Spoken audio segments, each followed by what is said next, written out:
اعوذ باللہ من الشیطان الرجیم بسم اللہ الرحمن الرحیم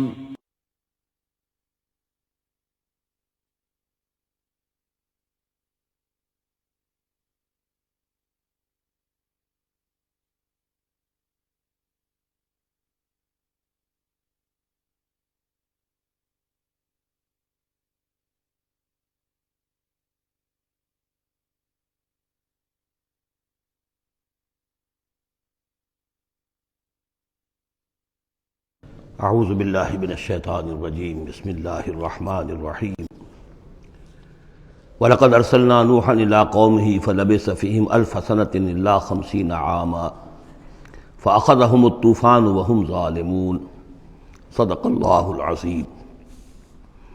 رب اشرح لي صدری ويسر لي أمری واحلل عقدۃ من لسانی یفقہوا قولی۔ سورہ عنکبوت کے کل 7 رکوع ہیں۔ پہلا رکوع جیسا کہ میں عرض کر چکا ہوں کہ قرآن مجید کے اہم ترین مقامات میں سے ہے، خاص طور پر دعوت اور تحریک اور اللہ تعالیٰ کے دین کے غلبے کی جد و جہد میں جو مسائل درپیش ہوتے ہیں کارکنوں کو، اس دور میں جب کہ پرسیکیوشن ہو، ستایا جا رہا ہو، مشکلات آ رہی ہوں، قربانیاں دینی پڑیں، تو اس کے جتنے بھی مسائل پیدا ہوتے ہیں ان سب کا بہت ہی جامع جو بیان ہے اور رہنمائی ہے وہ اس رکوع میں آ چکی ہے۔ تو یہ نوٹ کر لیجئے کہ مطالعہ قرآن حکیم کے جس منتخب نصاب کا میں تذکرہ کرتا رہا ہوں چند دنوں سے، اس کا جو 5واں حصہ ہے، اس کا پہلا سبق جو ہے وہ اسی سورہ عنکبوت کے پہلے رکوع پر مشتمل ہے، اور یہ اس حصے کا یوں سمجھیے کہ بمنزلہ فاتحہ ہے اس حصے کے لیے۔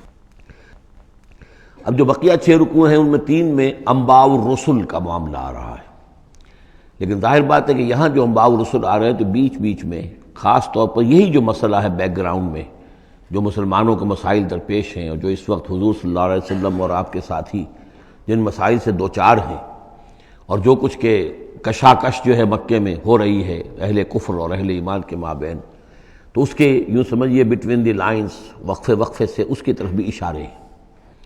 پھر جو بقیہ 3 رکوع رہ جائیں گے ان 3 رکوعوں میں 2 لڑیاں ہیں جو بٹی ہوئی ہیں۔ ایک لڑی میں خطاب ہے مشرکین عرب کی طرف، اور ایک لڑی میں جو اہل ایمان تھے، جو حضور صلی اللہ علیہ وسلم پر ایمان لائے تھے، جو ان مشکلات سے دوچار تھے، وہاں بھی پھر گن کر 10 ہدایات ان کو دی گئی ہیں، لیکن وہاں یہی ہے کہ وہ بٹی ہوئی ہونے کی وجہ سے لڑیاں وہ کٹا پھٹا معاملہ ہوگا، جیسے کہ سورہ بقرہ میں آپ کو بتا چکا ہوں یا سورہ نساء میں۔ وَلَقَدْ أَرْسَلْنَا نُوحًا إِلَىٰ قَوْمِهِ، اور ہم نے بھیجا تھا نوح کو اس کی قوم کی طرف، فَلَبِثَ فِيهِمْ أَلْفَ سَنَةٍ إِلَّا 50 عَامًا، تو رہا ان کے مابین وہ 1000 برس سے صرف 50 برس کم، 950 برس۔ حضرت نوح کا ذکر کتنی مرتبہ آ چکا ہے، لیکن یہ بات پہلے کبھی نہیں کہی گئی، یہاں کیوں کہی گئی کہ اے مسلمانوں تم ابھی پریشان ہو گئے ہو، ابھی عشق امتحان اور بھی ہیں، اور جیسے کہ سورہ انعام میں آیا تھا، اے نبی اگر آپ کو یہ جھٹلا رہے ہیں وَإِن يُكَذِّبُوكَ فَقَدْ كُذِّبَ رُسُلٌ مِّن قَبْلِكَ، تو آپ سے پہلے ہمارے رسول تھے، انہوں نے صبر کیا۔ ذرا یاد کیجئے کہ ہمارے بندے نوح نے صلی اللہ علیہ السلام 950 برس تک صبر کیا، تو اے مسلمانوں تم سوچو، تم ابھی سے گھبرا گئے ہو۔ یہ موج پریشاں خاطر کو پیغام لبے ساحل نے دیا ہے، دور وصال بحر کبھی تو موجوں میں گھبرا بھی گئی۔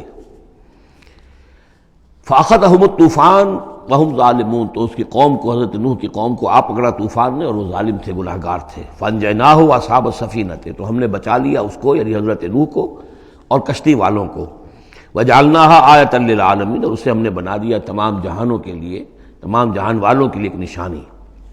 وَإِبْرَاهِيمَ، اور ہم نے بھیجا ابراہیم کو، اذ قال لقومہ، جب کہ اس نے کہا اپنی قوم سے، اعبدوا اللہ واتقوہ، اللہ کی بندگی اختیار کرو اور اس کا تقوی اختیار کرو۔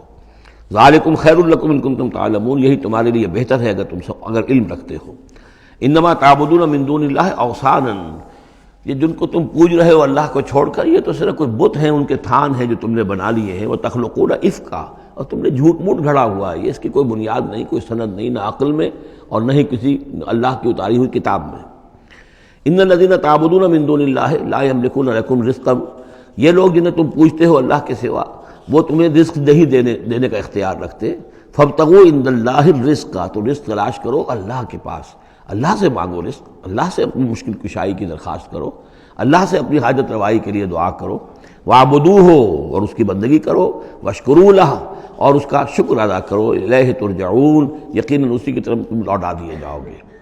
اب یہ ذکر حضرت ابراہیم کا کر کر طویل جو ہے ایک جملہ معترضہ آ رہا ہے کہ رخ موڑ دیا گیا ہے اس وقت جو کشاکش ہو رہی تھی حضور کے اور مشرکین مکہ کے درمیان، اب ذکر اس کا ہو رہا ہے۔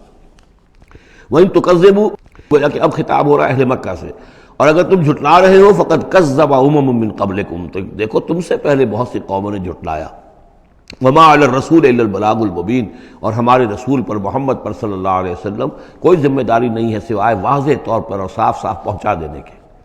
اولم یروا کیف یبدی اللہ الخلق ثم یعیدہ، کیا وہ دیکھتے نہیں ہے کیسے اللہ تعالیٰ تخلیق پہلی مرتبہ کرتا ہے پھر وہ دوبارہ بھی کرے گا۔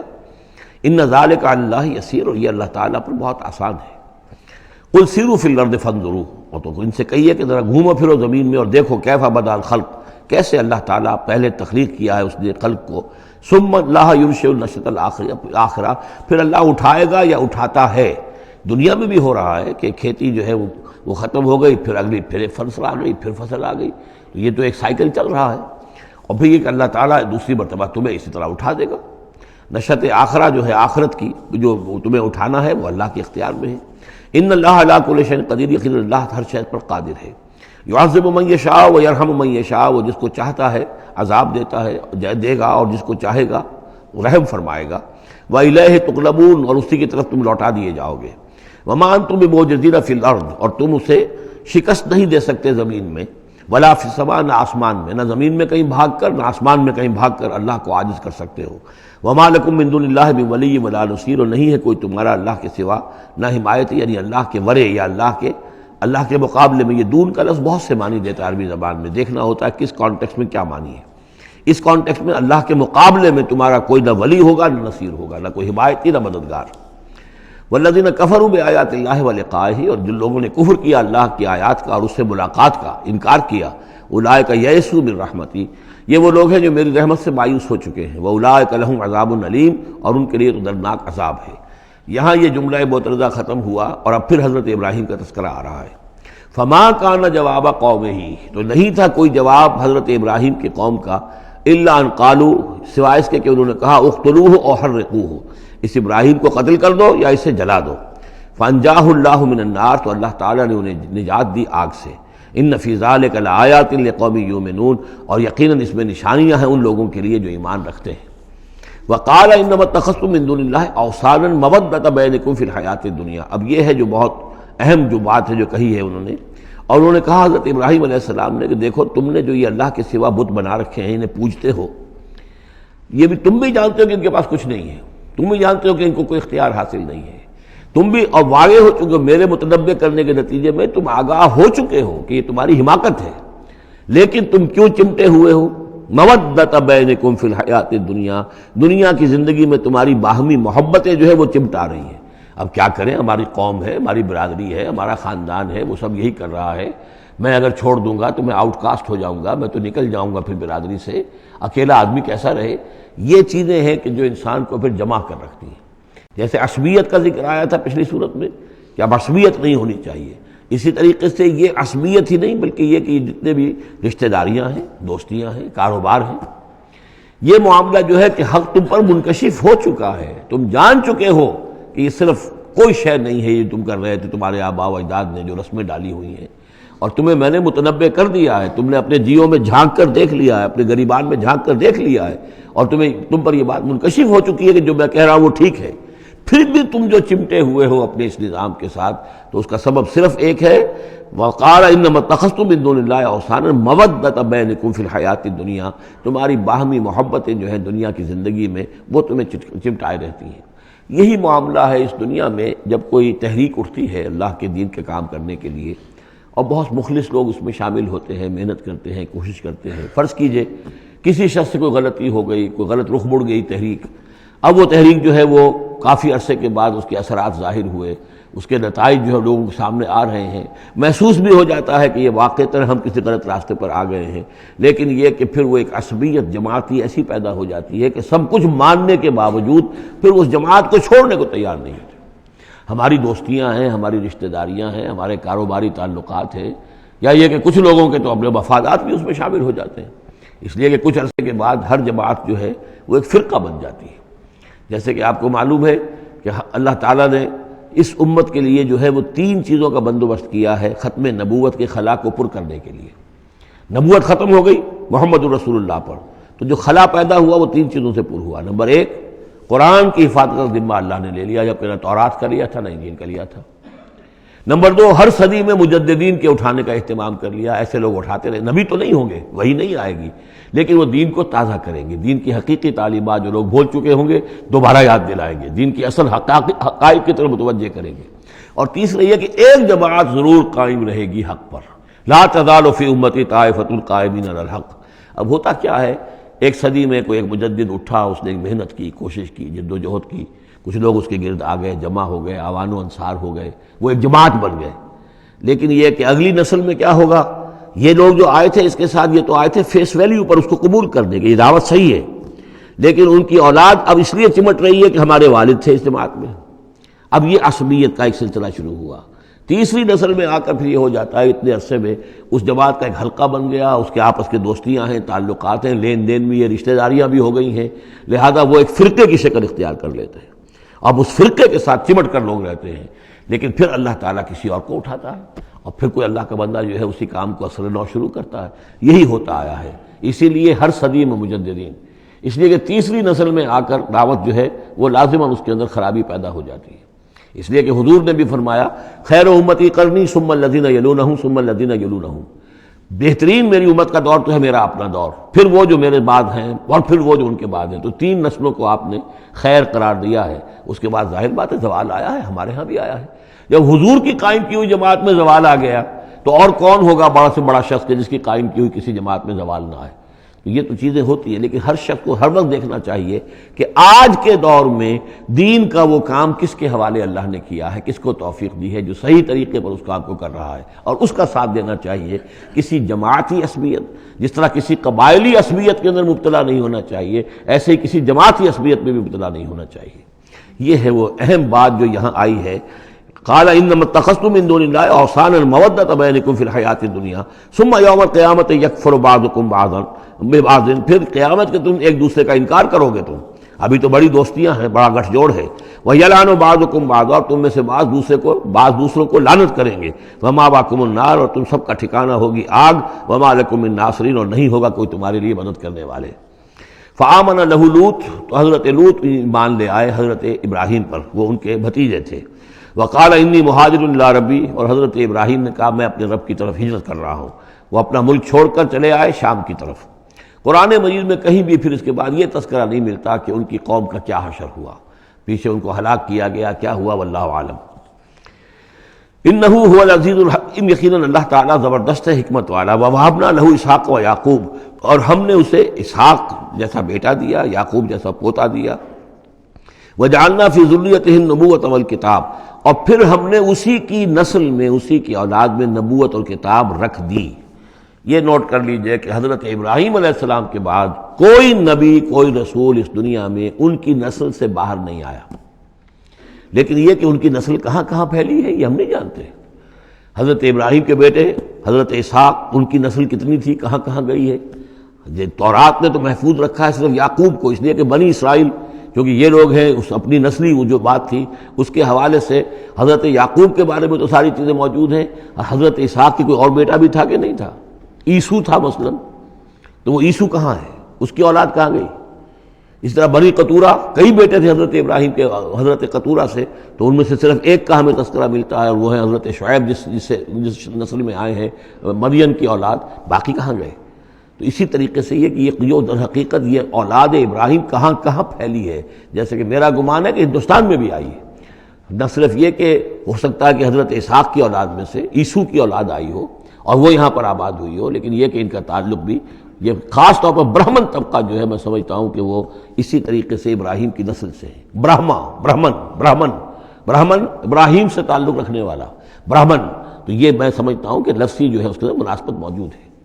واللہ عالم، یقین سے ہم نہیں کہہ سکتے، الا یہ کہ کوئی شخص ہسٹری کا اس کو اپنا ریسرچ کا موضوع بنائے، بڑا عالم ہو وہ لائبریریاں جو ہیں کھنگالے اور پرانی تاریخیں دیکھے شاید۔ وَوَهَبْنَا لَهُ إِسْحَاقَ وَيَعْقُوبَ وَجَعَلْنَا فِي ذُرِّيَّتِهِ النُّبُوَّةَ وَالْكِتَابَ، ہم نے اسی کی نسل میں، اسی کی اولاد میں نبوت اور کتاب رکھ دی۔ طویل عرصے تک وہ نبوت و کتاب آتی رہی حضرت یعقوب کی اولاد میں، پھر آخری نبوت و رسالت حضرت اسماعیل کی اولاد میں۔ وَآتَيْنَاهُ أَجْرَهُ فِي الدُّنْيَا، ہم نے اسے اجر جو ہے دنیا میں بھی عطا فرمایا۔ وَإِنَّهُ فِي الْآخِرَةِ لَمِنَ الصَّالِحِينَ، اور یقیناً وہ آخرت میں ہمارے بڑے نیک بندوں میں سے ہیں۔ وَلُوطًا، اور ہم نے لوط کو بھیجا، اذ قال لقومه إنكم لتاتون الفاحشة، جب انہوں نے کہا اپنی قوم سے، یہ جو قوم کہا گیا مجازن، حقیقتاً وہ قوم ان کی نہیں تھی، حضرت لوط جو ہے وہ تو بھیجے گئے ہیں ان شہروں کی طرف، یہی ایک استثناء ہے، ورنہ ہر قوم کی طرف رسول اسی کی امت اسی میں سے بھیجا گیا۔ لیکن چونکہ حضرت ابراہیم کے بعد کوئی رسول کسی اور قوم میں ہو نہیں سکتا، اس لیے عامورہ اور صدوم کی بستیوں میں جو بھیجے گئے وہ حضرت لوط ہیں جو حضرت ابراہیم علیہ السلام کے بھتیجے ہیں۔ انکم لتاتون الفاحشۃ، تم لوگ بڑی بے حیائی کا ارتکاب کر رہے ہو، ما سبقکم بہا من احد من العالمین، تمام جہان والوں میں کسی قوم نے تم سے پہلے یہ حرکت نہیں کی۔ انکم لتاتون الرجال، کیا تم مردوں کی طرف آتے ہو اپنی شہوت کو پورا کرنے کے لیے، وتقطعون السبیل، اور راستہ مارتے ہو، یعنی فطرت کا راستہ تو یہ ہے، اولاد ہوتی ہے تو ہوتی ہے مرد اور عورت کے ملاپ سے، تم نے جو راستہ اختیار کیا تو گویا کہ اس فطرت کی راہ کو تم کاٹ رہے ہو۔ وَتَأْتُونَ فِي نَادِيكُمُ الْمُنكَرَ، اور تم اپنی مجلسوں میں یہ اس کا ارتکاب کرتے ہو، یہ ان کی بے حیائی کی اور ڈھٹائی کی انتہا ہو گئی تھی۔ فما کان جواب قومہ، تو نہیں تھا جواب اس کی قوم کا کوئی، الا ان قالوا، سوائے اس کے کہ انہوں نے کہا، ائتنا بعذاب اللہ ان کنت من الصادقین، اے لوط اگر سچے ہو تو اللہ کا عذاب لے آؤ۔ قال رب انصرنی علی القوم المفسدین، تو انہوں نے حضرت لوط نے دعا کی، پروردگار میری مدد فرما ان مفسدوں کے خلاف۔ ولما جاءت رسلنا ابراہیم بالبشریٰ، اور جب ہمارے جو ایلچی تھے، یعنی وہ جو فرشتے آئے تھے انسانی شکل میں ابراہیم کے پاس بشرا لے کر، بشارت لے کر حضرت اسحاق کی ولادت کی، قالوا انا مہلکو اہل هذه القریہ، انہوں نے کہا کہ ہم ہلاک کرنے کے لیے بھیجے گئے ہیں ان بستی والوں کو، ان اہلها كانوا ظالمین، یقیناً اس کے جو بستی والے جو ہیں، اس بستی کے لوگ رہنے والے وہ بڑے ظالم ہیں، گناہگار ہیں۔ قال ان فیہا لوطا، حضرت ابراہیم نے کہا اس میں تو لوط بھی تو ہے اسی بستی کے اندر۔ قالوا نحن اعلم بمن فیہا، انہوں نے کہا ہمیں خوب معلوم ہے کہ کون کون ہے اس میں۔ لننجینہ اہلہ الا امرأتہ، ہم اسے بچا لیں گے، نجات دیں گے اس کو بھی، اس کے گھر والوں کو بھی، سوائے اس کی بیوی کے، کانت من الغابرین، وہ ہوگی رہ جانے والوں میں۔ ولما ان جاءت رسلنا لوطا، اور جب وہ ہمارے ایلچی جو ہیں وہ پہنچے حضرت لوط کے پاس، سیء بہم، ان کو دیکھ کر وہ پریشان ہوئے، وضاق بہم ذرعا، اور ان کا دل جو بہت تنگ ہوا، خوبصورت لڑکوں کی شکل میں آئے تھے۔ وقالوا لا تخف ولا تحزن، انہوں نے کہا نہیں آپ نہ کوئی خوف کھائیں اور نہ کوئی رنجیدہ ہوں، انا منجوک واہلک، ہم تو آپ کو نجات دینے کے لیے آئے ہیں اور آپ کے گھر والوں کو، الا امرأتک، سوائے آپ کی بیوی کے، کانت من الغابرین، وہ پیچھے رہنے والوں ہی میں ہے۔ انا منزلون علی اہل هذه القریۃ رجزا من السماء، ہم نازل کرنے والے ہیں اس بستی کے رہنے والوں پر ایک آفت، ایک عذاب آسمان سے، بما کانوا یفسقون، بس سبب اس فسق کے اور فجور کے اور گندگی کے جو وہ کر رہے تھے۔ وَلَقَدْ تَرَكْنَا مِنْهَا آیَةً بَيِّنَةً، اور ہم نے چھوڑ دیا اس میں سے، اس بستی میں سے کوئی نشانی جو ہے وہ اس وقت تک موجود ہوگی جب کہ قرآن نازل ہوا ہے، اسی لیے کہ قرآن کہتا ہے بار بار تم گزرتے ہو ان بستیوں کے کھنڈرات کے اوپر سے، بَيِّنَةً لِقَوْمٍ يَعْقِلُونَ، ان لوگوں کے لیے کہ جو عقل سے کام لے۔ وَإِلَىٰ مَدْيَنَ أَخَاهُمْ شُعَيْبًا، اور مدین کی طرف ہم نے بھیجا ان کے بھائی شعیب کو، فقال یا قوم اعبدوا اللہ، اور انہوں نے کہا کہ اے میری قوم کے لوگوں اللہ کی بندگی کرو، وارجوا الیوم الآخرہ، اور دیکھو آخرت کے دن کی، قیامت کے دن کی انتظار میں رہو، امید میں رہو، وہ قیامت کا دن آ کر رہے گا۔ ولا تعثوا فی الارض مفسدین، اور زمین میں فساد مچاتے مت پھرو۔ فکذبوہ، تو انہوں نے اس کو جھٹلا دیا، فاخذتہم الرجفۃ، تو انہیں آ پکڑا ایک زلزلے نے، فاصبحوا فی دارہم جاثمین، تو وہ اپنے گھروں کے اندر پڑے رہ گئے اوندھے ہوئے۔ وعادا وثمودا، اسی طرح عاد اور سمود، وقد تبین لکم من مساکنہم، اور تمہیں معلوم ہے کہ ان کے مسکن کہاں تھے، تمہارے لیے واضح ہیں کہاں رہتے تھے یہ، کہاں آباد تھے۔ بزین لہم الشیطان اعمالہم، اور شیطان نے ان کے لیے ان کے برے اعمال کو، مشرکانہ افعال کو مزین کر دیا تھا، اسی میں مگن تھے، خوش تھے۔ فصدہم عن السبیل، اور روک دیا تھا انہیں اللہ کے صحیح راستے سے، صراط مستقیم سے، جو صراط توحید ہے اس سے۔ وَكَانُوا مُسْتَبْصِرِينَ، حالانکہ وہ تھے بہت ہوشیار، بہت غور کرنے والے، سوچنے والے، بڑے دانشور تھے. لیکن یہ کہ یہ بڑے دانشور جو ہے کسی جگہ ایسا بھی ہوتا ہے، بہت بڑا عقل مند انسان جو ہے وہ اپنے ناک کے نیچے کے پتھر سے ٹھوکر کھاتا ہے. اور اس کی سب سے بڑی مثال جو ہے وہ ہمارے آج کل کے سائنسدان ہیں. کتنی باریکیاں دیکھ رہے ہیں اس کائنات کی، سب کچھ دیکھ لیا، اللہ نظر نہیں آتا. کہاں سے کہاں دیکھ رہے ہیں، کتنی بڑی بڑی ٹیلیسکوپس ہیں، اور کتنے ٹریلین وہ لائٹ ایئرز کے اوپر دریافت کر رہے ہیں کہ نیا ستارہ وجود میں آ گیا، سب کچھ ہو رہا ہے. لیکن یہ کہ ان تمام چیزوں کو دیکھنے کے باوجود ان کا دماغ اللہ کی طرف منتقل نہیں ہوتا. یہ ہے کہ ایک طرف سے اندھے ہیں، ایک آنکھ کھلی ہے، ایک آنکھ اندھی ہے. تو اگرچہ وہ بھی تھے بڑے ہوشیار، مستبصرین، یعنی استبصار جو ہے یہ باب استفعال، دیکھنا، بڑے غور سے دیکھا کرتے تھے، مشاہدہ کرتے تھے، آبزرو کرتے تھے، سب کچھ تھے. باقی سب کچھ نظر آیا انہیں، ڈھونڈنے والا ستاروں کی گزرگاہوں کا اپنے افکار کی دنیا میں سفر کر نہ سکا. وہ ساری جو ہے وہ ستاروں کی گزرگاہیں جو ہے ان کی تحقیق ہو رہی ہے. لیکن یہ کہ میں خود کون ہوں، کہاں سے آیا ہوں، کہاں جا رہا ہوں، میری زندگی کا مال کیا ہے، اس کا مقصد کیا ہے. بس پیدا ہونا، کھانا پینا، جانوروں کی طرح رہنا اور ختم ہو جانا. Is that all? Is death the end of our existence? کیا موت پر ہمارے وجود کا خاتمہ ہو جائے گا؟ تو کیا زندگی ہوئی. عمر دراز مانگ کے لائے تھے 4 دن، 2 آرزو میں کٹ گئے، 2 انتظار میں. کتنا وقت تو گزر گیا. بچپن کے اندر ابھی فہم ہی نہیں تھا، لڑکپن ہے، اس کے بعد نوجوانی ہے، اس کے کچھ اپنے ہی اور جو ہے اس کی کیفیات ہوتی ہیں. جب ذرا ہوش اور شعور آیا ہے، ایک ذرا ہوش میں آنے کے خطا کار ہیں ہم، اور اس کے بعد پھر بڑھاپا آ گیا، اور اس کے بعد جو ہے کیلا یعلم من بعد علم شیئا. بس یہی زندگی ہے. یہ اشرف المخلوقات ہے، یہ مسجود ملائک کی زندگی یہ ہے؟ نہیں. اصل زندگی تو ہے تو اسے پیمانہ امروز و فردا سے نہ ناپ، جاویداں پہ ہمدماں ہر دم جواں ہے زندگی. وہ زندگی تو ابدی ہے. یہ تو اس کا چھوٹا سا حصہ علیحدہ کر کے ایک امتحانی وقفہ بنا دیا ہے. اسے ایک امتحانی وقفہ ہے، 3 گھنٹے کا نہیں، 30 سال کا صحیح، بس اس کے علاوہ کچھ نہیں. کوانٹیٹیو فرق ہے، کوالٹیٹیو نہیں. وَقَارُونَ وَفِرْعَوْنَ وَحَامَانَ، اور ہلاک کیا ہم نے قارون کو بھی اور فرعون کو بھی اور حامان کو بھی. وَلَقَدْ جَاءَهُم مُوسَىٰ بِالْبَيِّنَاتِ، ان کے پاس موسیٰ آئے تھے واضح تعلیمات لے کر. فَاسْتَكْبَرُوا فِي الْأَرْضِ، انہوں نے زمین میں تکبر کیا. وَمَا كَانُوا سَابِقِينَ، لیکن یہ کہ وہ ہماری پکڑ سے بچ کر نکل جانے والے نہیں تھے، ہم سے آگے نہیں نکل سکتے تھے. فَكُلًّا أَخَذْنَا بِذَنبِهِ، ہم نے سب کو پکڑا ان کے گناہوں کی پاداش میں. فَمِنْهُمْ مَنْ أَرْسَلْنَا عَلَيْهِمْ حَاصِبًا، تو ان میں وہ بھی تھے کہ جن پر ہم نے ایسی زوردار ہوا بھیجی جس میں پتھراؤ تھا. وہ ہوا جو ہے ان پر پتھراؤ کر رہی تھی. تو یہ قوم لوط پر بھی ہوا ہے، اور بعض حضرات کے نزدیک قوم عاد پر بھی.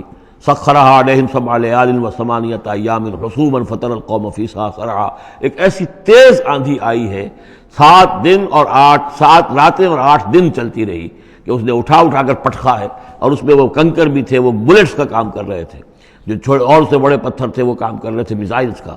تو یہ سب کے سب ہلاک ہو گئے. فَمِنْهُمْ من ارسلنا علیہ حاصبا ومنہم من اخذته الصیحہ، اور ان میں سے وہ بھی تھے کہ جن کو ایک چنگھاڑ نے آ پکڑا. یہ سمود اور اہل مدین تھے. ومنہم من خسفنا به الارض، ان میں وہ بھی تھے کہ جنہیں ہم نے زمین میں دھسا دیا. یہ قارون کا معاملہ ہے جو سورہ قصص میں آ چکا ہے. ومنہم من اغرقنا، اور وہ بھی تھے جنہیں ہم نے غرق کر دیا. اور غرق کرنے کے 2 طریقے ہوئے. ایک تو یہ کہ جو قوم آباد تھی، قوم نوح جہاں تھی وہی غرق کیا، وہی کا وہی. لیکن یہ کہ ایک یہ ہے کہ فرعون کو اور اس کے فوج کو اور لاؤ لشکر کو ان کے محل سے نکال کر، ان کے شہروں سے نکال کر لا کر اور دریا سمندر میں غرق کیا. وما كان الله ليظلمهم، لیکن اللہ تعالیٰ ان پر ظلم کرنے والا نہیں تھا. ولكن كانوا انفسهم يظلمون، بلکہ یہ تو وہ خود اپنے اوپر ظلم کر رہے تھے. مثل الذين اتخذوا من دون الله اولیاء كمثل العنكبوت، یہ بھی اس حصے کی ان 3 رکوعوں کی بڑی اہم آیت ہے، تمثیل ہے. مثال ان لوگوں کی کہ جنہوں نے اللہ کے سوا کسی کو اپنا حمایتی بنا رکھا ہے. یہ حمایتی غیر مرئی بھی ہو سکتے ہیں، جیسے یہ ہماری دیوی ہے، یہ دیوتا ہے، یہ اس کی کرپا چاہیے، اس کی نظر کرم ہو، یہ ہمارے جو اولیاء اللہ ہیں ذرا ان کی طرف سے اگر کچھ ہمیں فیض پہنچ جائے. اور یہ بھی ہوتا ہے دنیا میں بھی، مادی اعتبار سے بھی. اور یہ جو بھی کاز اینڈ ایفیکٹ کا سلسلہ، اس کے تحت بھی تو ہم آخر لوگوں کو اپنا دوست سمجھتے ہیں، یہ ہمارے حمایتی ہیں، یہ ہماری مدد کریں گے. لیکن واقعہ یہ ہے کہ سوائے ایک اللہ کی دوستی کے باقی ساری دوستیاں جو ہیں وہ مکڑی کے جالے جتنی بس مضبوط ہیں، اس سے زیادہ نہیں ہے.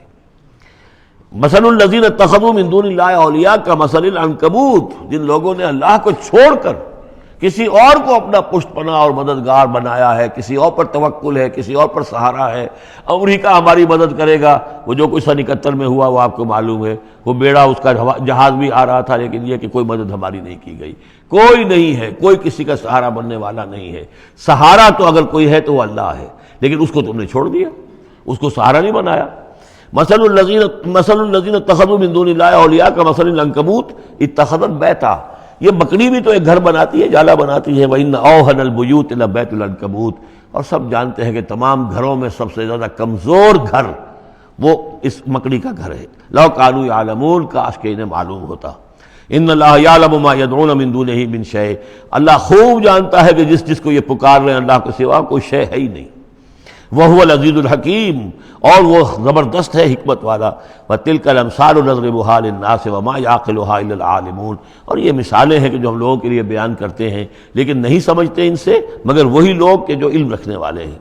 خلق اللہ السماوات والارض، اللہ تعالیٰ نے آسمان اور زمین تخلیق فرمائے بالحق، حق کے ساتھ۔ ان فی ذلک لآیۃ للمؤمنین، یقیناً اس میں نشانی ہے اہل ایمان کے لیے۔ اب یہ جو بقیہ 3 رکوع ہیں 21ویں پارے میں آ رہے ہیں، یہ جیسا کہ میں نے عرض کیا اس میں 2 لڑیاں ہیں بٹی ہوئی۔ ایک لڑی ہے خطاب اہل ایمان سے، یہاں ایک جگہ آپ کو مل جائے گا کہ براہ راست خطاب بھی ہے، یا عبادی الذین آمنوا، یا ایھا الذین آمنوا والا جو ہے کہ جو مدنی صورتوں میں جو خطاب کا صیغہ ہے وہ تو یہاں بھی نہیں آیا، لیکن براہ راست خطاب کیا ہے۔ لیکن یہ کہ اگر گنتی کریں گے تو کچھ 10 احکام اور دیے گئے ہیں ان لوگوں کو جو دین کے لیے کسی محنت کے اندر جد و جہد میں، اس کو غالب کرنے کی کسی کوشش میں، اس کی تحریک میں، اس کی دعوت میں لگے ہوئے ہوں، اور اس میں ان کے لیے مصائب ہوں، مشکلات ہوں، تکالیف ہوں، پریشانیاں ہوں، تو ان کے لیے کیا ہدایات ہیں۔ سب سے پہلی ہدایت 100 ہدایتوں کی ایک ہدایت، اتل ما اوحی الیک من الکتاب، تلاوت کرتے رہا کرو اس شے کی جو وحی کی گئی ہے آپ کی جانب کتاب میں سے۔ یہی ہم پڑھ چکے ہیں سورہ کہف میں بھی، واتل ما اوحی الیک من کتاب ربک لا مبدل لکلماتہ ولن تجد من دونہ ملتحدا۔ وہی بات، سب سے بڑا سہارا بندہ مومن کا کیا ہے؟ اللہ پر جتنا یقین ہوگا، اللہ پر جتنا بھروسہ ہوگا، اللہ سے جتنا تعلق ہوگا اتنا ہی صبر کرے گا۔ وَاصْبِرْ وَمَا صَبْرُكَ إِلَّا بِاللَّهِ، اور اللہ کے ساتھ تعلق کا سب سے بڑے ذریعہ یہ قرآن مجید ہے۔ طرفوا بِأَيْدِيكُمْ وَطَرَفُوا بِيَدِ اللَّهِ، اس کا ایک سرا تمہارے ہاتھ میں ہے، ایک سرا اللہ کے ہاتھ میں ہے۔ القرآن حبل اللہ الممدود من السماء إلى الأرض، حضرت عبداللہ ابن مسعود کی روایت کردہ حدیث ہے، حضور نے فرمایا یہ اللہ کی رسی ہے، مضبوطی کے ساتھ تھام لو اس کو، یہ تنی ہوئی ہے زمین سے آسمان تک۔ تو واعتصموا بحبل اللہ جمیعا، تو اس کے لیے یہ کہ قرآن پڑھا کرو۔ اتل ما اوحی الیک من الکتاب واقم الصلاۃ، اور قرآن کے بعد نمبر 2 نماز قائم کرنا۔ یہ نماز جو ہے اقم الصلاۃ لذکری، یہ سورہ طٰہٰ میں ہم پڑھ آئے ہیں، حضرت موسیٰ کو پہلی وحی ہو رہی ہے، پہلی گفتگو ہو رہی ہے کوہ طور پر، اقم الصلاۃ لذکری ان الصلاۃ تنہی عن الفحشاء والمنکر، یقیناً یہ نماز روکتی ہے بے حیائی کے کاموں سے بھی اور برے کاموں سے بھی۔ وَلَذِكْرُ اللَّهِ اکبر، اور جان لو اللہ کا ذکر سب سے بڑی شے ہے۔ یہاں ذکر کو علیحدہ نہ سمجھیں، یہی ذکر ہے۔ قرآن جو ہے الذکر ہے، ہم نے سورہ ہجر میں دیکھا الذکر، انا نحن نزلنا الذکر وانا لہ لحافظون، تو ذکر میں سب سے پہلے قرآن ہے۔ نمبر 2 اقم الصلاۃ لذکری، نماز قائم کرو میری یاد کے لیے۔ قرآن تو ہے ہی مجسم ذکر، نماز ذکر کے لیے ہے۔ اب تیسری چیز کیا ہے؟ ادعیہ معصورہ ہیں محمد رسول اللہ صلی اللہ علیہ وسلم کی، زندگی کا ہر کام کرتے ہوئے دعا ہے۔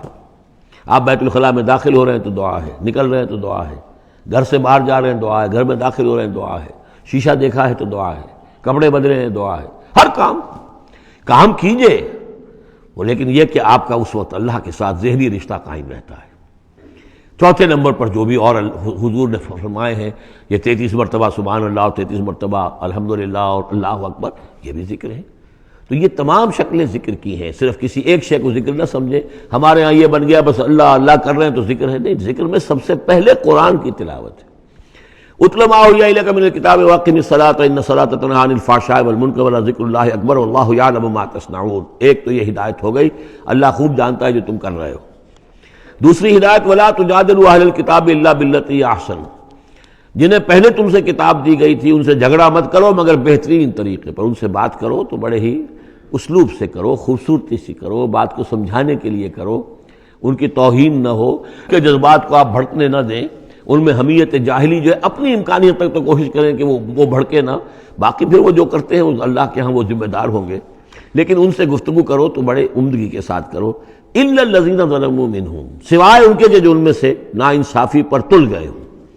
اب یہ استثناء جو ہے دو معنی میں ہے، ایک تو یہ ہے کہ اس کا مطلب یہ کہ ان سے مجادلہ کرو ہی نہ، اور دوسرے یہ کہ اگر ان کے ساتھ کسی وقت کوئی سختی بھی کرنی پڑے، کوئی سخت جملہ بھی کہنا پڑے تو اجازت ہوگی، جہاں معلوم ہو جائے کہ یہ ہٹ درمی کے اوپر جو ہے آ گیا ہے تو وہاں اس دونوں کا امکان پیدا ہو جائے گا۔ وَقُولُوا، لیکن تمہیں ان سے کہنا کیا ہے یہ بھی سمجھ لو، تاکہ اب اس کو یہ سمجھیے کہ یہ ہمیں مسلمانوں میں جب کام کرنا ہے، مسلمان سو گئے ہیں، بھول گئے اپنے سبق کو، انہیں یاد دلانا ہے تو اسی انداز میں انہیں یاد دلانا ہے۔ قولوا آمنا بالذی انزل الینا وانزل الیکم، ان سے کہو بھائی ہم تو ایمان رکھتے ہیں اس پر بھی جو تمہاری طرف نازل کیا گیا اور اس پر بھی جو آپ کی طرف نازل کیا گیا۔ وَإِلٰہُنَا وَإِلٰہُکُمْ وَاحِدٌ، اور یہ تو نہیں ہے کہ ہمارا خدا کوئی اور ہے تمہارا خدا کوئی اور ہے، ہمارا الہ اور تمہارا الہ ایک ہی تو ہے۔ وَنَحْنُ لَهُ مُسْلِمُونَ، اور ہم تو اسی کے سامنے فرما بردارانہ اپنا سر جھکا چکے ہیں۔ وَكَذَلِكَ أَنزَلْنَا إِلَيْكَ الْكِتَابَ، اے نبی اسی طرح ہم نے آپ کی جانب بھی کتاب نازل کی ہے۔ فَالَّذِينَ آتَيْنَاهُمُ الْكِتَابَ يُؤْمِنُونَ بِهِ، تو وہ لوگ جنہیں ہم نے کتاب دی ہے، یہود اور نصارہ، ان میں بھی وہ لوگ ہیں جو اس پر ایمان لائیں گے یا جو ایمان لا رہے ہیں، جیسا کہ ہم پڑھ چکے ہیں کہ وہ آئے تھے کچھ لوگ جو حبشہ سے ایک وفد کی شکل میں، اور مکے والوں نے انہیں ستایا بھی، استہزاء بھی کیا، لیکن وہ لوگ وہ تھے جو پہلے حضرت عیسیٰ پر ایمان رکھتے تھے، عیسائی تھے، اور اب محمد پر بھی ایمان رکھتے ہیں، تو اللہ تعالیٰ نے ان کو دوہرا اجر دیا، مرتين۔ وَمِنْ هَؤُلَاءِ مَن يُؤْمِنُ بِهِ، اور ان میں سے یعنی مشرکین مکہ میں سے بھی بہت سے لوگ ہیں جو ایمان لائے ہیں اور ابھی لا رہے ہیں یا لائیں گے۔ وَمَا يَجْحَدُ بِآيَاتِنَا إِلَّا الْكَافِرُونَ، اور ہماری آیات کا انکار تو نہیں کرتے سوائے وہی کہ جو ناشکرے ہیں اور جو کفر کر اڑ گئے ہوں۔ اب ایک اور دیکھیے دلیل، اب یہ حصہ جو ہے یہ دوسری ڈوری آ گئی کہ جس میں روئے سخن جو ہے مشرکین کے ساتھ رد و قضا والی بات ہے۔ وَمَا كُنْتَ تَتْلُو مِن قَبْلِهِ مِن كِتَابٍ، ارے نبی آپ تو اس سے پہلے، اس قرآن کے آپ پر نازل ہونے سے پہلے آپ کوئی کتاب پڑھتے ہی نہیں تھے، آپ دنیاوی اعتبار سے پڑھے ہوئے آدمی ہیں ہی نہیں، آپ نے تعلیم حاصل کی نہیں، لکھنا پڑھنا سیکھا نہیں۔ وَلَا تَخُطُّهُ بِيَمِينِكَ، نہ ہی آپ اپنے داہنے ہاتھ سے کچھ لکھتے تھے، کوئی کتاب لکھتے تھے، نہ پڑھتے تھے نہ لکھتے تھے۔ اِذًا لَارْتَابَ الْمُبْطِلُونَ، تو اس شکل میں تو ان کو جو اس کو باطل قرار دے رہے ہیں یہ لوگ جو جھوٹے کہہ رہے ہیں محمد کو، اس شکل میں تو پھر ان کے پاس کوئی کا کوئی شک کرنے کی گنجائش ہو جاتی کہ یہ بڑا لکھنے پڑھنے والے آدمی تھے، مشق کرتے کرتے بہت اچھی چیزیں بھی لکھنے لگے ہیں، اب ان کی زبان جو ہے مچ گئی ہے، قلم جو ہے وہ مچ گیا ہے، لہذا اب قرآن جیسی شے بھی تصنیف کر لی انہوں نے۔ اگر پہلے سے یہ عمل ہوتا، لیکن تم تو جانتے ہو کہ ہمارے اس نبی محمد نے صلی اللہ علیہ وسلم انہوں نے تو کبھی لکھنا پڑھنا سیکھا ہی نہیں۔ وَمَا كُنْتَ تَتْلُو مِن قَبْلِهِ مِن كِتَابٍ، اے نبی آپ تو نہیں پڑھا کرتے تھے اس کتاب سے پہلے کوئی کتاب۔ وَلَا تَخُطُّهُ بِيَمِينِكَ، اور نہ آپ اسے اپنے داہنے ہاتھ سے لکھتے تھے۔ اِذًا لَارْتَابَ الْمُبْطِلُونَ، تب تو ان لوگوں کو شک کرنے کی گنجائش پیدا ہو جاتی۔ بل هُوَ آیاتٌ بَيِّنَاتٌ فِي صُدُورِ الَّذِينَ أُوتُوا الْعِلْمَ، بلکہ یہ تو آیات بینات ہیں، بڑی روشن ان لوگوں کے سینوں میں جنہیں علم دیا گیا ہے، وہ جانتے ہیں سابقہ جو کتابوں والے ہیں۔ وَمَا يَجْحَدُ بِآيَاتِنَا إِلَّا الظَّالِمُونَ، اور ہماری آیات کا انکار نہیں کرتے مگر وہی جو ظالم ہیں۔ وَقَالُوا لَوْلَا أُنزِلَ عَلَيْهِ آیَاتٌ مِّن رَّبِّهِ، اور وہ کہتے ہیں کہ کیوں نہیں نازل کی جاتی ان کے اوپر کوئی نشانیاں ان کے رب کی طرف سے، وہی باتیں جو مستقل طور پر چلی آ رہی ہیں۔ قُلْ إِنَّمَا الْآيَاتُ مِنْ اللَّهِ، نبی کہہ دیجئے نشانیوں کا اختیار کل کا کل اللہ کے ہاتھ میں ہے۔ وَإِنَّمَا أَنَا نَذِيرٌ مُّبِينٌ، اور میں تو صرف واضح طور پر خبردار کر دینے والا ہوں۔ أَوَلَمْ يَكْفِهِمْ أَنَّا أَنزَلْنَا عَلَيْكَ الْكِتَابَ يُتْلَىٰ عَلَيْهِمْ، کیا ان لوگوں کے لیے یہ نشانی کافی نہیں ہے کہ اے محمد ہم نے آپ پر یہ کتاب نازل کر دی ہے جو ان کو پڑھ کر سنائی جا رہی ہے؟ کیا یہ قرآن معجزہ نہیں ہے؟ کتنی مرتبہ ان کو چیلنج کیا گیا اس قرآن جیسی ایک صورت ہی بنا لاؤ، 10 صورتیں بنا لاؤ، کیا یہ معجزہ نہیں ہے؟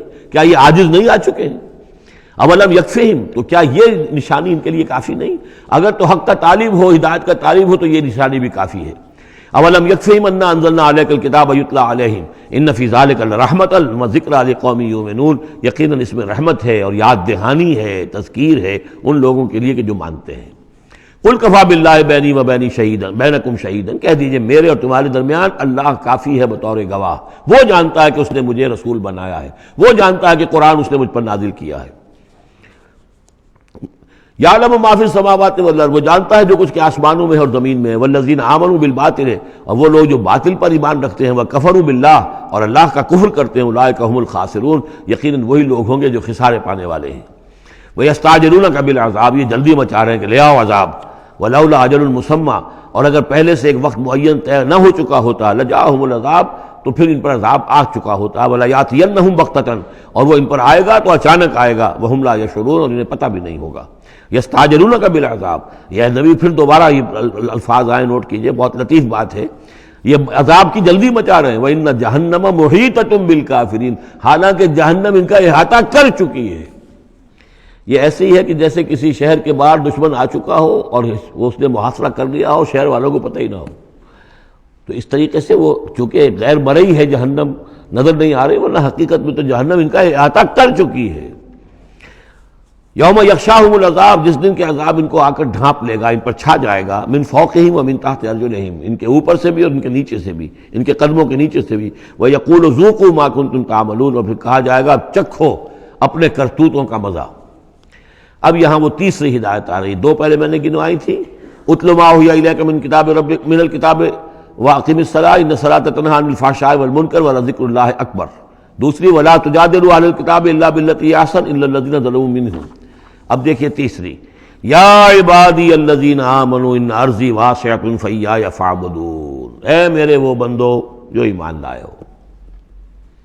پورے مکی قرآن میں یہ آیت ہے براہ راست خطاب، اور یا آئے گی آگے چل کر یا عبادی الذین اسرفوا علی انفسہم، بس یا ایھا الذین آمنوا، یہ مکی مدنی دور کی اصطلاح ہے۔ یا عبادی الذین آمنوا، بڑا اس میں جو ہے نا بڑی عنایت ہے، شفقت ہے، اے میرے وہ بندو جو مجھ پر ایمان لائے ہو، ان ارضی واسعۃ، میری زمین بڑی کشادہ ہے۔ کیا معنی ہے؟ اگر مکے میں تم پر تمہارا قافیہ تنگ کر دیا گیا ہے، اگر مکے میں زندگی تمہارے لیے محال کر دی گئی ہے توحید پر رہتے ہوئے، چھوڑ دو اس مکے کو۔ یہ ہجرت کا اشارہ ہے، در حقیقت ہجرت حبشہ جو ہے یہ اس کی طرف رہنمائی ہے اس آیت کے اندر، کہ چلے جاؤ، اگر یہاں برداشت سے باہر ہو رہا ہے، تمہارے لیے ناقابل برداشت اگر ہو رہا ہے یہاں کا معاملہ، اور نہیں مزید تو ہندر پاتے، تو اس ملک کو چھوڑ، اس جگہ کو چھوڑ دو۔ یا عبادی الذین آمنوا ان ارضی واسعۃ، میری زمین بڑی کشادہ ہے، فایایا فاعبدون، پس صرف میری ہی بندگی کرو۔ چوتھی ہدایت، کل نفس ذائقۃ الموت، دیکھو موت تو آنی ہی آنی ہے، آج آ جائے کل آ جائے، آج نہ آئے کل آ جائے گی۔ آخر عمار اور یاسر کو ابو جہل نے اگر فرض کرو کہ ذبح کر دیا ہے، تو فرض کیجئے کہ چند دن اور جیتے تو موت تو پھر بھی آنی تھی نا۔ تو کل نفس ذائقۃ الموت، اگر یہ بات ذہن میں رہے کہ موت تو آنی ہی آنی ہے، آج نہیں تو کل، تو پھر بھی انسان جو ہے اس کے اندر ہمت بنی رہے گی کہ میں خامخواہ اپنی زندگی بچانے کے لیے حق کو چھوڑوں اور باطل سے ساز باز کروں، اس سے مصالحت کروں۔ ثم الینا ترجعون، اور پھر تم ہماری طرف لوٹا دیے جاؤ گے۔ پانچویں بات، والذین آمنوا وعملوا الصالحات لنبوئنہم من الجنۃ غرفا، ہمارے اس وعدے پر پختہ یقین رکھو کہ جو ایمان لائیں گے اور نیک عمل کریں گے، ہم لازماً ان کو جگہ دیں گے اس جنت کے بالا خانوں میں، جو سورہ فرقان کے آخری رکوع میں آیا تھا، اولئک یجزون الغرفۃ بما صبروا، انہیں غرفہ بالا خانہ ملے گا۔ تو من الجنت غرفاً، جروں کے بالا خانے ملیں گے جنت کے، تجری من تحت الانہار خالدین فیہا، جس کے نیچے ندیاں بہتی ہوں گی، اس میں وہ ہمیشہ ہمیشہ رہیں گے۔ نعم اجر العاملین، کیا ہی اچھا ہوگا عمل کرنے والوں کا اجر۔ چھٹی بات، الذین صبروا وعلی ربہم یتوکلون، وہ لوگ کہ جو صبر کریں اور اپنے رب پر توکل کریں۔ صبر کرو اور توکل کرو، دو ہی چیزیں ہیں، جو آئے جھیلو، صبر کرو، برداشت کرو، اور جو کچھ کرنا ہے اس میں توکل اللہ پر ہو، اپنی ذات پر نہیں، اپنی طاقت پر نہیں، اپنی صلاحیت پر نہیں، اپنی ذہانت پر نہیں، اپنی فطانت پر نہیں، اپنی لیاقت پر نہیں، سارا توکل اللہ پر، نہ مادی اسباب و وسائل پر۔ اگلی ہدایت اور آ رہی ہے، وَكَأَيٍّ مِّن دَابَّةٍ لَّا تَحْمِلُ رِزْقَهَا، یہ بھی نہ سمجھو کہ تمہارا رزق جو ہے کسی کے قبضے میں ہے وہ روک دے گا، اور تمہیں کیا کھاؤ گے کیا پیو گے۔ وَكَأَيٍّ مِّن دَابَّةٍ، تم دیکھتے نہیں کتنے حیوانات ہیں زمین میں، لا تحمل رزقها، کیا وہ اپنا رزق اٹھائے پھرتے ہیں؟ بڑا پیارے الفاظ ہیں انجیل میں، متی کی انجیل میں حضرت مسیح علیہ السلام کا جو پہاڑی کا وعظ ہے، اس میں انہوں نے اپنے شاگردوں سے خطاب کر کے کہا، کیوں فکر کرتے ہو کہ کیا کھاؤ گے کیا پیو گے؟ جنگل کی چڑیوں کو نہیں دیکھتے نہ وہ کاشت کرتی ہیں، نہ ہل چلاتی ہیں، نہ بیج بوتی ہیں، نہ فصل کاٹ کر کہیں رکھتی ہیں، نہ کھتے بھرتی ہیں، پھر بھی میں تم سے کہتا ہوں کہ وہ خالی پیٹ صبح گھر سے نکلتی ہیں، شام کو آسودہ ہو کر آ جاتی ہیں۔ تو جو رب تمہارا جو رب ان کو چڑیوں کو کھلا رہا ہے وہ تمہیں نہیں کھلائے گا؟ اور کیوں فکر کرتے ہو کہ کیا پہنو گے، لباس کہاں سے ملے گا؟ جنگل کی سوسن کو نہیں دیکھتے کہ جتنا خوبصورت لباس اس کو اللہ نے دیکھ رکھا ہے؟ یہ جو بھی پودے ہیں اور جو پھول ہیں ان کے، تو سلیمان بھی اپنی ساری شان و شوکت کے باوجود ویسا ملبس نہ تھا، ویسا خوبصورت لباس تو سلیمان کو بھی میسر نہیں تھا جو اللہ نے ان پھولوں کو دے رکھا ہے۔ تو غور کرو، جو وہ زمین کی اس گھاس پھوس کو اور ان پودوں کو اس قدر حسین لباس دے رہا ہے، عمدہ لباس دے رہا ہے، جو ابھی ہیں اور کل نہیں ہوں گے، یا یہ کہ کاٹ کر اور وہ چولہوں میں جلا دی جائے گی گھاس، تو کیا وہ تمہیں نہیں پہنائے گا؟ لیکن تم یقین نہیں کرتے۔ توکل اور ایمان، یہ دونوں چیزیں ساتھ ساتھ جائیں گی۔ جتنا اللہ پر ایمان ہے اتنا ہی توکل ہوگا، جتنا ایمان کمزور ہے توکل بھی نہیں ہو سکے گا۔ تو الذین صبروا علی ربہم یتوکلون وکأی من دابۃ لا تحمل رزقها، یہ سارے جو ہیں چوپائے اپنا رزق لیے نہیں پھرتے، اللہ یرزقها وایاکم، اللہ انہیں بھی رزق دیتا ہے، تمہیں بھی دے گا، وہو السمیع العلیم، اور یقیناً وہ سب کچھ سننے والا جاننے والا ہے۔ ایسا نہیں کہ اسے معلوم نہ ہو کہ میرا بندہ بھوکا ہے، میرا وفادار، میرا سپاہی، میرے دین کے لیے کام کرنے والا، اسے یہ معلوم نہ ہو کہ اس کو احتیاج ہے، اس کی کوئی ضرورت ہے۔ وہ نہ معلوم کس کے دل میں ڈالے گا کہ جو اس کے لیے ذریعہ بنا دے گا اس کو، اور اس کی ضرورت پوری ہو جائے گی۔ اب اس کے بعد وہ دوسری کڑی آ گئی کہ جس میں پھر اب وہ مشرکین مکہ سے وَلَئِن سَأَلْتَهُم مَّن خَلَقَ السَّمَاوَاتِ وَالْأَرْضَ وَسَخَّرَ الشَّمْسَ وَالْقَمَرَ، اگر ان سے آپ پوچھیں گے کس نے پیدا کیا آسمان اور زمین اور کس نے مسخر کیا سورج اور چاند کو، لَيَقُولُنَّ اللَّهُ، وہ کہیں گے اللہ نے، فَأَنَّىٰ يُؤْفَكُونَ، پھر کہاں سے یہ لوٹا دیے جاتے ہیں۔ اللہ یبسط الرزق لمن یشاء من عبادہ ویقدر لہ، یہ اللہ ہی ہے کہ جو اپنے بندوں میں سے جس کے لیے چاہتا ہے رزق کو کشادہ کر دیتا ہے، اور جس کے لیے چاہتا ہے ماپ تول کر دیتا ہے، کم کر دیتا ہے۔ ان اللہ بکل شیء علیم، یقیناً اللہ تعالیٰ ہر چیز کا علم رکھتا ہے۔ وَلَئِن سَأَلْتَهُم مَّن نَّزَّلَ مِنَ السَّمَاءِ مَاءً فَأَحْيَا بِهِ الْأَرْضَ مِن بَعْدِ مَوْتِهَا، اور اگر آپ ان سے پوچھیں گے کس نے برسایا آسمان سے پانی اور زندہ کیا زمین کو اس کے مردہ ہو جانے کے بعد، لَيَقُولُنَّ اللَّهُ، وہ کہیں گے فوراً اللہ نے کیا۔ قُلِ الْحَمْدُ لِلَّهِ، کہو پھر کل حمد کل شکر بھی اللہ ہی کے لیے ہے، بل اکثرہم لا یعقلون، لیکن یہ لوگ، ان کی اکثریت عقل سے کام نہیں لیتی۔ اب اگلی اور ہدایت آ رہی اہل ایمان کے لیے، وما هذه الحیاۃ الدنیا الا لہو ولعب وان الدار الآخرۃ لہی الحیوان لو کانوا یعلمون۔ دیکھو مسلمانوں، یہ دنیا کی زندگی تو کھیل کود کے سوا کچھ نہیں، کھیل ہے، کچھ جی کا بہلا لینا ہے، یہ ڈرامہ ہے جو ہو رہا ہے۔ یہاں بادشاہ ہوتا ہے کچھ عرصے کے لیے، بادشاہ جیسے ڈرامے میں بادشاہ ہوتا ہے، لیکن جب مرے گا تو کیا وہ بادشاہت کہاں رہ جائے گی؟ ایسے ہی ڈرامے سے نکل آئے گا، لباس اتار دے گا تو ایک ایکٹر کا ایکٹر ہے، چاہے وہ فقیر تھا پہلے اس ڈرامے کے اندر، اور دوسرا ایکٹر جو ہے بادشاہ تھا، باہر نکل کر 3 گھنٹے کے بعد دونوں کے دونوں ایک جیسے ہیں، اور وہ نہ وہ بادشاہ ہے نہ وہ فقیر ہے۔ یہ ہے عارضی سا ہے، لیکن یہ کہ ان الدار الآخرۃ لہی الحیوان، یقیناً آخرت کا گھر وہ ہے، اصل زندگی وہ ہے۔ لو کانوا یعلمون، کاش کہ ہمیں معلوم ہوتا، لو کنا نعلم، کاش کہ ہمیں معلوم ہوتا۔ یہ بھی نوٹ کر لیجئے، آخرت کو صرف مان لینا کہ ہاں آخرت ہے، بعد سے بعد الموت ہے، یہ کافی نہیں ہے۔ یہ معلوم ہو کہ اصل زندگی وہی ہے۔ میں نے جو اس کی تشبیہ جو ہے بیان کی ہے بعض مواقع پر، کہ ایک کتاب ہوتی ہے، اس کا دیباچہ بھی ہوتا ہے، اس کا کوئی ضمیمہ بھی ہوتا ہے، چھوٹا سا ضمیمہ۔ ہمارا جو تصور ہے وہ یہ کہ اصل کتاب زندگی تو یہ دنیا کی زندگی ہے، ہاں ایک ضمیمہ اب لگا ہوا ہے آخرت کا، اس کی اہمیت ہمارے نزدیک اتنی ہے۔ ضمیمہ ہے بس، دنیا کی زندگی اصل زندگی ہے۔ ہونا کیا چاہیے کہ یہ دنیا کی زندگی تو دیباچہ ہے، اصل کتاب جو ہے وہ آخرت کی زندگی ہے۔ یہ ریشو پروپورشن کم سے کم، حالانکہ ویسے تو فائنائٹ اور انفائنائٹ کے درمیان کوئی ریشو پروپورشن ہو ہی نہیں سکتی، ایک لامحدود زندگی اور ایک محدود زندگی، کیا اس میں ریشو پروپورشن ہوگی؟ لیکن یہ کہ پھر بھی اگر کوئی کرنی ہے تو دیباچہ اور کتاب زندگی اصل موت کے بعد کھلے گی، یہ دیباچہ ہے، یہ مقدمہ ہے۔ ہم نے کیا سمجھا ہے اصل زندگی، کتاب زندگی یہ ہے، ہاں ایک ضمیمہ بھی اس کے ساتھ ہے جس کا نام آخرت ہے۔ فَإِذَا رَكِبُوا فِي الْفُلْكِ، پھر انہی مشرکین سے پھر خطاب ہو رہا ہے، اور یہ مضمون کئی بار آ چکا ہے۔ جب یہ سوار ہوتے ہیں کشتی میں، دعوا اللہ مخلصین لہ الدین، تو پھر یہ اللہ ہی کو پکارتے ہیں اس کے لیے اپنی اطاعت کو خالص کرتے ہوئے. فلما نجاہم الی البر، اور جب اللہ تعالیٰ انہیں نجات دے دیتا ہے خشکی کی طرف، اذا ہم یشرکون، تو پھر یہ شرک کرنا شروع کر دیتے ہیں. لیکفروا بما آتیناہم، تاکہ یہ ناشکری کریں اور کفر کریں ہماری دی ہوئی نعمتوں کی، ولیتمتعوا، اور تاکہ بس مزے اڑا لیں. فسوف یعلمون، پھر یہ جان لیں گے. الہاکم التکاثر حتی زرتم المقابر کلا سوف تعلمون ثم کلا سوف تعلمون. اصل حقیقت تو اس وقت کھلے گی. اولم یروا انا جعلنا حرما آمنا، یہ پھر اہل ایمان سے کہا جا رہا ہے، کیا یہ دیکھتے نہیں کہ ہم نے حرم کو ان کے لیے امن کی جگہ بنا دیا ہے. وَيُتَخَطَّفُ النَّاسُ مِنْ حَوْلِهِمْ، اور لوگ جو ہیں اچک لیے جاتے ہیں ان کے ارد گرد سے. باقی عرب کے اندر تو امن و امان تھا ہی نہیں. أَفَبِالْبَاطِلِ يُؤْمِنُونَ وَبِنِعْمَةِ اللَّهِ يَكْفُرُونَ، تو کیا یہ باطل پر ایمان رکھتے ہیں اور اللہ کی نعمت کا یہ کفران کر رہے ہیں. وَمَنْ أَظْلَمُ مِمَّنِ افْتَرَىٰ عَلَى اللَّهِ كَذِبًا أَوْ كَذَّبَ بِالْحَقِّ لَمَّا جَاءَهُ، اس شخص سے بڑا ظالم اور کون ہوگا جس نے کوئی چیز گھڑ کر اللہ کی طرف منسوب کر دی، اور اسی طرح وہ شخص کہ جس نے اللہ کی طرف سے آئے ہوئے حق کی تکذیب کر دی جبکہ اس کے پاس آیا. یہ دونوں ہم بدن جرم ہیں.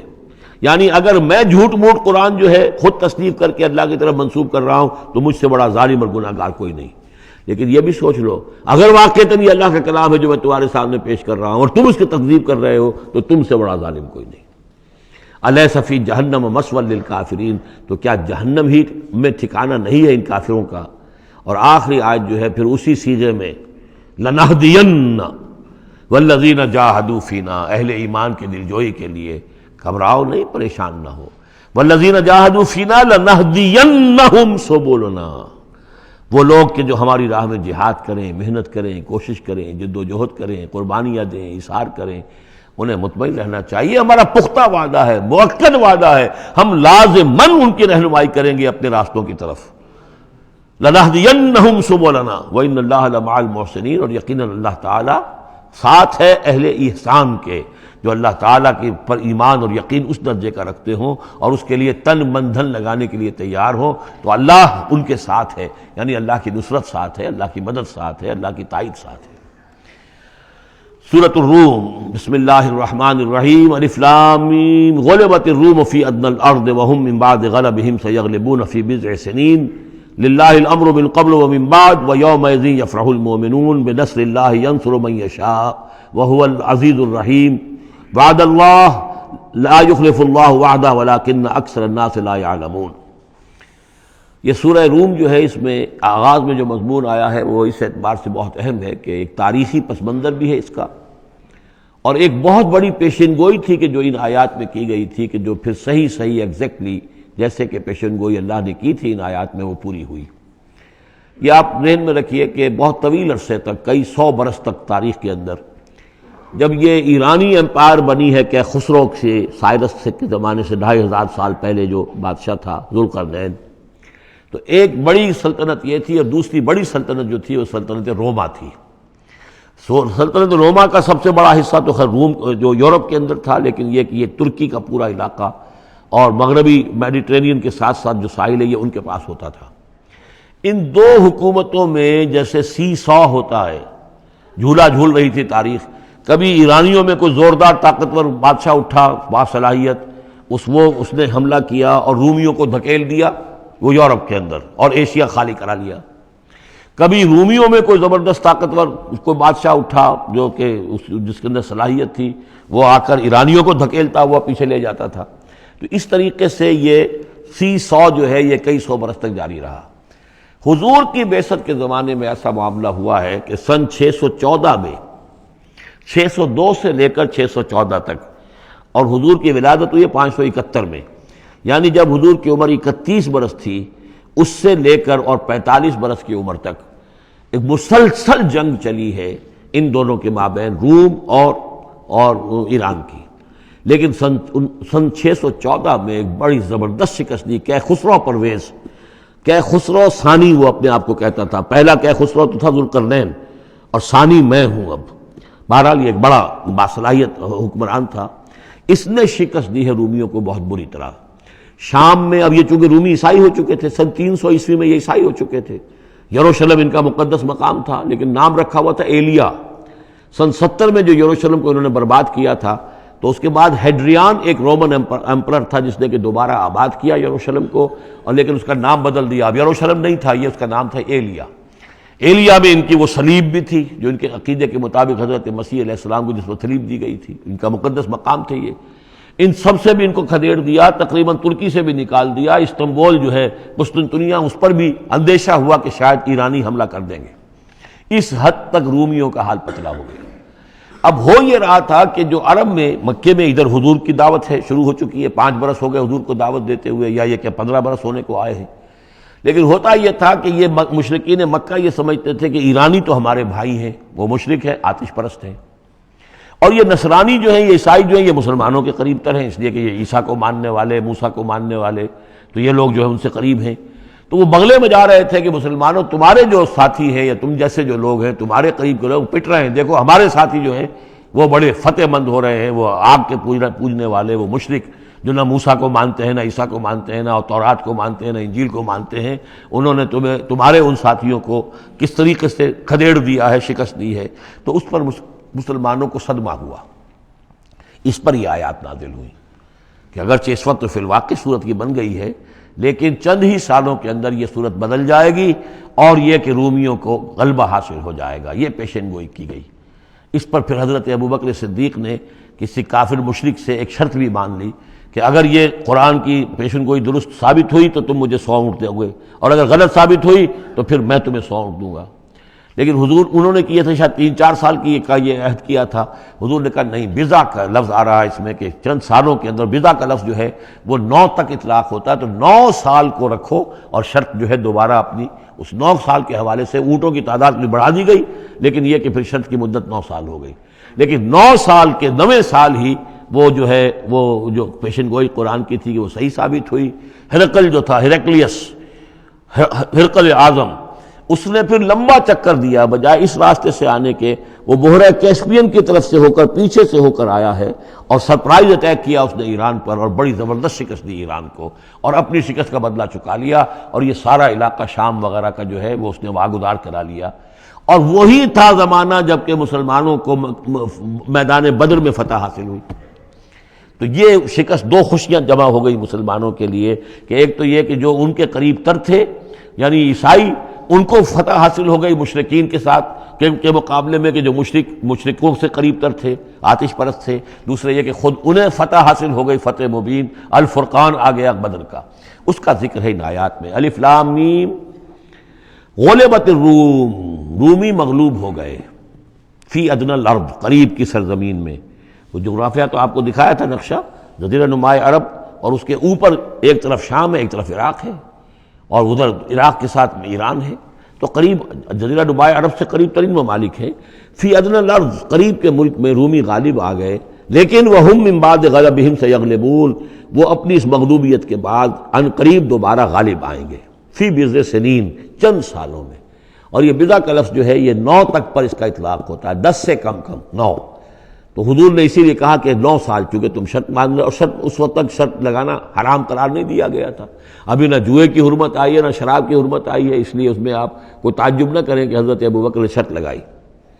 تو فرمایا الف لام میم غلبت الروم فی ادنی الارض وهم من بعد غلبہم سیغلبون فی بضع سنین للہ الامر من قبل ومن بعد. اللہ ہی کا اختیار تھا، اللہ ہی کے ہاتھ میں تھا سارا معاملہ، پہلے بھی اور بعد میں بھی. وَيَوْمَئِذٍ يَفْرَحُ الْمُؤْمِنُونَ، اس روز اہل ایمان خوشیاں منائیں گے. ایک خوشی تو اس کی ہوگی کہ عیسائیوں کو فتح ہو گئی آتش پرستوں پر، اور بے نصر اللہ، اللہ کی مدد بھی آئے گی ان کے پاس. یعنی غزوہ بدر کا لفظ تو نہیں آیا، لیکن اہل ایمان کو جو ہے اس وقت فرحت ہو گئی بے نصر اللہ، اللہ کی مدد سے. ینصر من یشاء، وہ مدد کرتا ہے جس کی چاہتا ہے. وہو العزیز الرحیم، اور وہ زبردست ہے، رحم فرمانے والا. وعد اللہ، یہ اللہ کا وعدہ ہے، یہ ہو کر رہے گا. لا یخلف اللہ وعدہ، اور اللہ تعالیٰ اپنے وعدے کے خلاف نہیں کرتا. ولکن اکثر الناس لا یعلمون، لیکن اکثر لوگ علم نہیں رکھتے.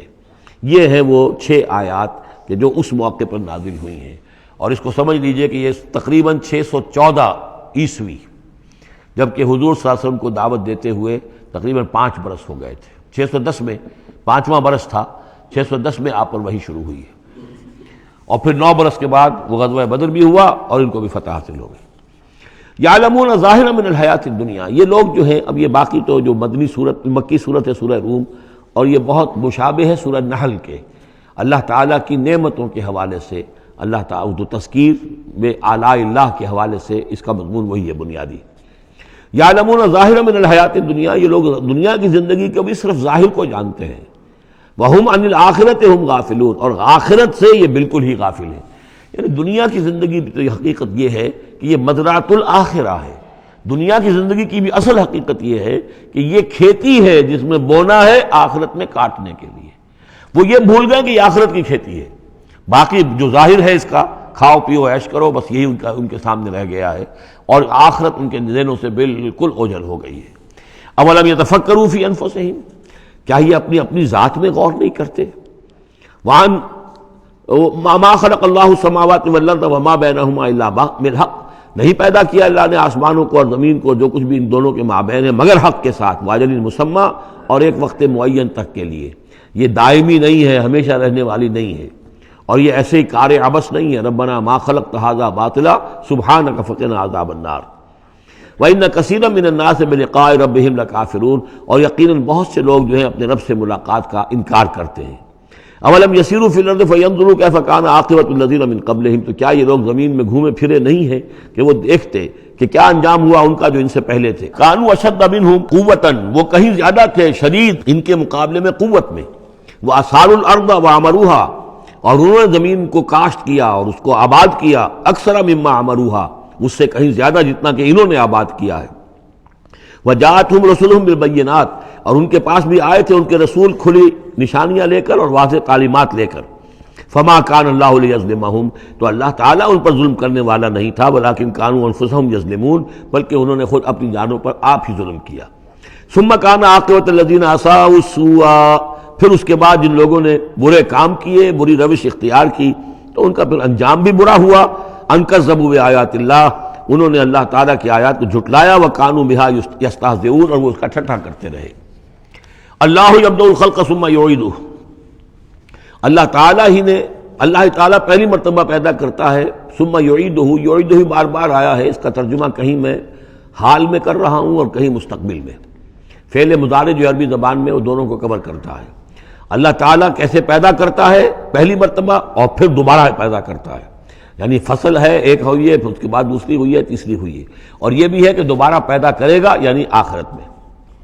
ثم الیہ ترجعون، پھر تمہیں اسی کی طرف لوٹ جانا ہے۔ ویوم تقوم الساعۃ یبلس المجرمون، جس روز قیامت قائم ہو جائے گی مجرم اس روز جو ہیں بالکل مایوس ہو کر رہ جائیں گے۔ ولم یکن لہم من شرکائہم شفاع، اور نہیں ہوں گے ان کے شریکوں میں سے کوئی بھی ان کے لیے شفاعت کرنے والے۔ وَكَانُوا بِشُرَكَائِهِمْ كَافِرِينَ، اور خود یہ بھی اس روز پھر اپنے ان شرکاء کا کفر کریں گے جب دیکھیں گے کہ وہ ہمارا کوئی مدد کرنے کو تیار نہیں۔ وَيَوْمَ تَقُومُ السَّاعَةُ يَوْمَئِذٍ يَتَفَرَّقُونَ، جس روز قیامت قائم ہوگی اس روز یہ تقسیم ہو جائیں گے، پولرائزیشن ہو جائے گی، علیحدہ علیحدہ ہو جائیں گے۔ کیا ہوگی پولرائزیشن؟ فَأَمَّا الَّذِينَ آمَنُوا وَعَمِلُوا الصَّالِحَاتِ فَهُمْ فِي رَوْضَةٍ يُحْبَرُونَ، وہ لوگ جو ایمان لائے تھے اور جنہوں نے نیک عمل کیے تھے وہ ہوں گے باغ میں، اور وہاں ان کی آؤ بھگت ہو رہی ہوگی، تواضع ہو رہی ہوگی۔ وَأَمَّا الَّذِينَ كَفَرُوا وَكَذَّبُوا بِآيَاتِنَا وَلِقَاءِ الْآخِرَةِ، اور وہ لوگ جنہوں نے کفر کیا تھا اور ہماری آیات کو جھٹلایا تھا اور آخرت کی ملاقات کا انکار کیا تھا، فَأُولَٰئِكَ فِي الْعَذَابِ مُحْضَرُونَ، تو وہ عذاب میں حاضر کر دیے جائیں گے، پکڑے ہوئے گرفتار کر کے عذاب میں لا کر حاضر کر دیے جائیں گے۔ فَسُبْحَانَ اللَّهِ حِينَ تُمْسُونَ وَحِينَ تُصْبِحُونَ، یہ اسی انداز میں دیکھیے سورہ نحل میں یہ آیت آئی تھی، بس اور انعام میں بھی۔ پھر اللہ ہی پاک ہے اس وقت بھی جب تمہیں شام ہوتی ہے، تم شام کرتے ہو، وحین تصبحون، اور جب کہ تم دوپہر ہوتی ہے، وحین تصبح جب صبح کرتے ہو، وَلَهُ الْحَمْدُ فِي السَّمَاوَاتِ وَالْأَرْضِ، اور اسی کے لیے ہے حمد اور تعریف آسمانوں میں اور زمین میں، وَعَشِيًّا وَحِينَ تُظْهِرُونَ، اور رات کے وقت بھی اور جب کہ دوپہر ہوتی ہے، ظہر کا وقت ہوتا ہے۔ یہ بھی نمازوں کے اوقات ہی کے حوالے سے، صبح کے وقت کی نماز ہے، شام کے وقت کی نماز ہے، رات کی نماز ہے، ظہر کی نماز ہے۔ یخرج الحی من المیت، وہ نکالتا ہے زندہ کو مردہ سے۔ انڈا بے جان شے ہے، اس میں زندگی کے کوئی آثار موجود نہیں ہے، اس میں سے چوزہ برآمد ہوتا ہے جاندار۔ ویخرج المیت من الحی، اسی طرح برغی سے انڈا برآمد ہوتا ہے، اور بھی بہت سی چیزیں کہ جو نکل رہی ہیں۔ ویحیی الارض بعد موتہا، اور وہ زندہ کر دیتا ہے زمین کو اس کے مرنے کے بعد۔ وَكَذَلِكَ تُخْرَجُونَ، اور اسی طریقے سے تم کو بھی نکال لیا جائے گا قبروں سے، زمین میں جہاں تم دفن ہوگے، جہاں تمہارے اجزاء تحلیل ہو چکے ہوں گے، لیکن اللہ تعالیٰ اسی طریقے سے اس مردہ زمین میں سے جیسے فصل نکال لیتا ہے تمہیں نکال لے آئے گا۔ بارک اللہ لی ولکم فی القرآن العظیم ونفعنی وإیاکم بالآیات والذکر الحکیم۔